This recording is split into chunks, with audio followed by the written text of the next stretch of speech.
the thing about a steering wheel is it moves.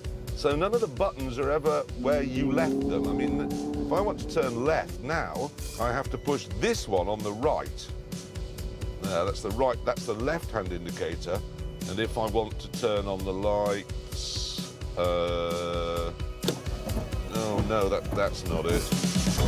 This isn't like driving, it's like playing Pelmanism. And there's more. You see, there are two screens on either side of the rev counter. The one on the left tells me all sorts of things I'm not really very interested in.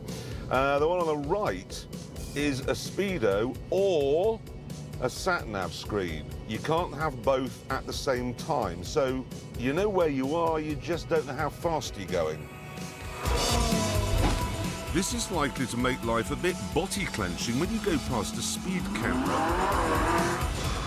Still, at least when you do and they send you a snap, you'll be able to pin it on the wall. And that'll be nice.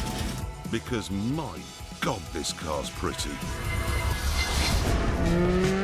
Of course, you probably think all Ferraris are pretty, but truth be told, the majority aren't. Not really.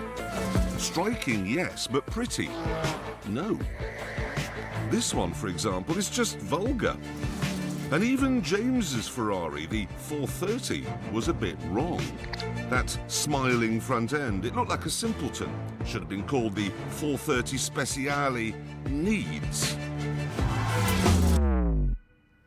This, though, I think this is the first properly pretty Ferrari since the 308 came along back in 1975.